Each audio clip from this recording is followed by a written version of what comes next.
Hey y'all, and welcome back to the cookie jar. Today we are doing the first cake recipe out of the sugar cookie murder. It is called the Christmas date cake. That is these 2 pages right here. The first thing it's got a note of is that you're going to preheat your oven to 325. So it's not 350 like normal. Make a note. It says this recipe is from Grandma Ingrid. She used to make this cake every Christmas.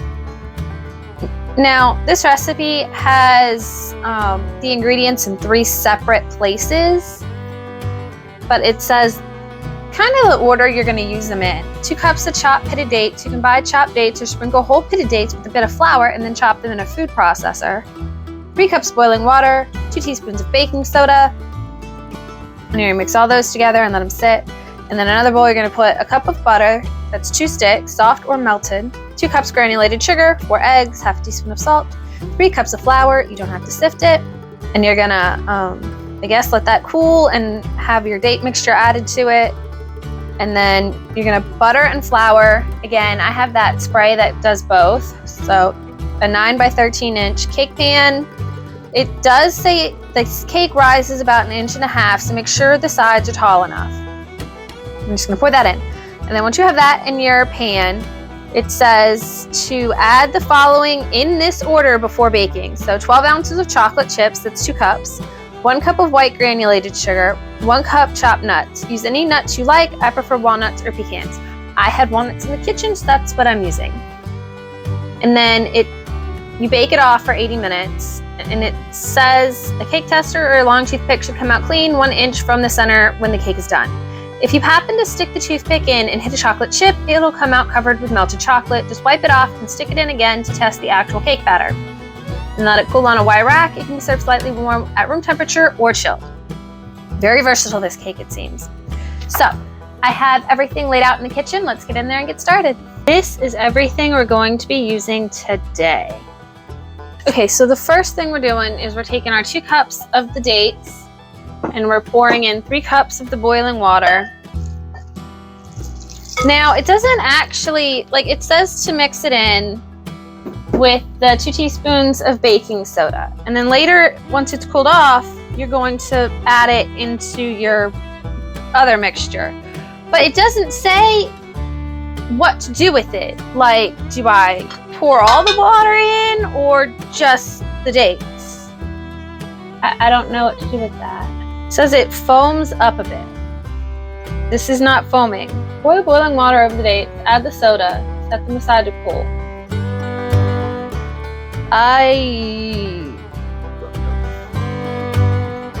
Alright, I guess that's what we're gonna do. Now, 2 sticks of butter.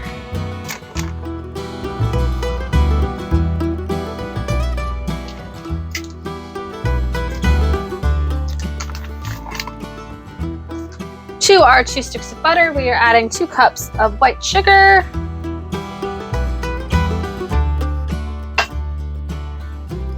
It just says to cream them together, but I've never seen it done like that. Normally you cream the butter and the sugar and then add the eggs one at a time. But it just says to cream them together. So I guess we're just, for the sake of following the recipe, we're gonna add in the 4 eggs, the half a teaspoon of salt, and the 3 cups of flour. And I am sure this is one of those things where I really should have gone with my gut and what I knew, but it doesn't say to do that, so.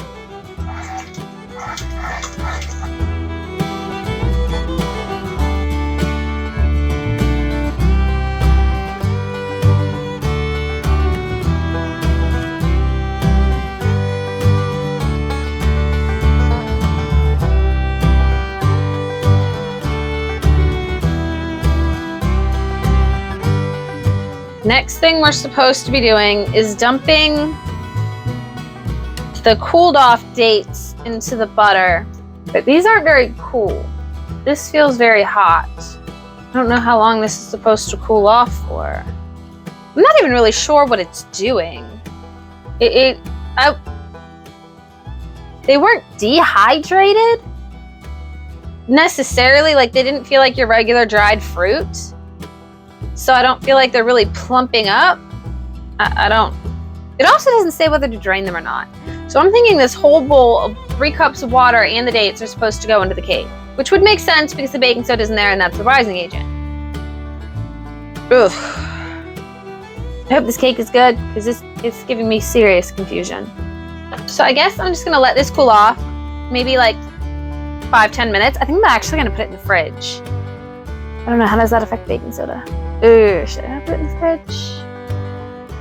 I think I'm just gonna let it sit here for 10 minutes and we'll come back and add it in. That's what I think we're gonna do. Okay, so it's been about 15 minutes probably. It just says add the cool date mixture to your bowl and stir thoroughly. So,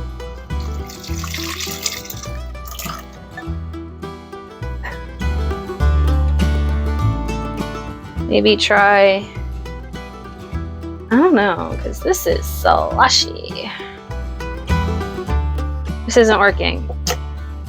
All this is doing is sloshing around a whole lot. So let's try to do it by hand. Now putting the mixture away might have been a mistake.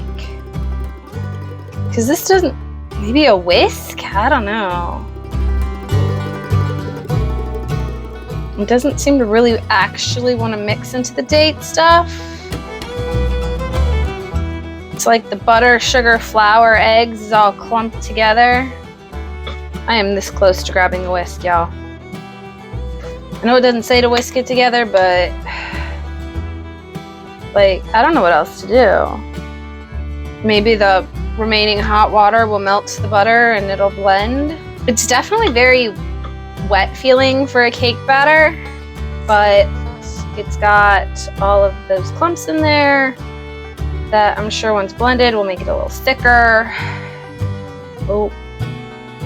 All right, we're gonna try, let's try a whisk. Now all I'm seeing is chunks of dates. Okay, so now we've got the pan sprayed with the butter, not butter, the flour spray, the flour nonstick spray. Now we are to pour batter into there.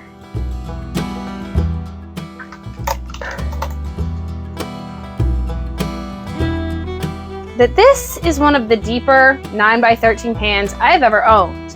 And this is very to the tippy top almost. Like you'll see when I show you before I pop it in the oven, but if it really rises 1.5 inches, might rise over the top of this cake. All right, so in the following order, 2 cups of chocolate chips.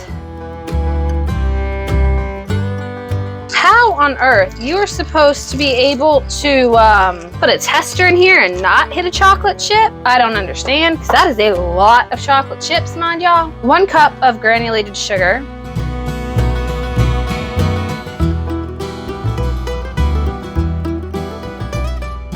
I assume that'll like caramelize or something. They'll liquefy and hold the nuts in, I think. And 1 cup of chopped walnuts. Well, nuts, whatever.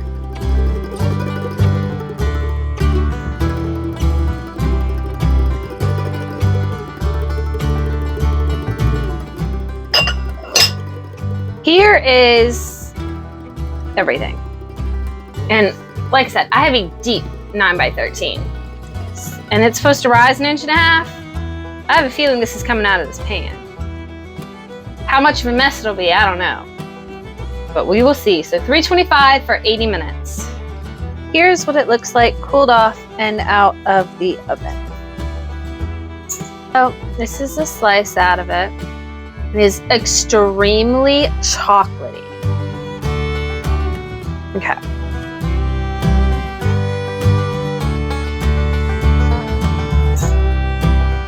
I think it could have done with a little less of the sugar on top. Some of it didn't really get mixed in, it's just kind of sitting there. Which you'd think would make it too sweet, but it's not. It looks weird for all the white sugar being on top, but it doesn't make it too sweet. It gives it a nice little crunch. And the date flavor is heavy. Like if you don't like dates, this is not a cake for you. It is an every bite. And it goes really good with the walnuts. I'm sure as the cake cools off and gets more room temperature, the chocolate will solidify and it won't be all melty. But it's really good. I can see why they made this every year in the book. That is really good. Like, it's really, really tasty. Like I said, it's heavy on the dates, it's heavy on the chocolate chips, and it's heavy on the walnuts, which is your predominant flavors in this Christmas date cake. And it is really good. I like it a lot. It is something I would make again. Now, next week, we are doing the second cake recipe. It is the chocolate fruit cake. I have been working on it for the last 3 weeks, but it'll be finally ready next week. So that'll be something to have. Yeah, fingers crossed it came out right. But I hope you lovelies have a good week, and I will see you next time. Bye, guys.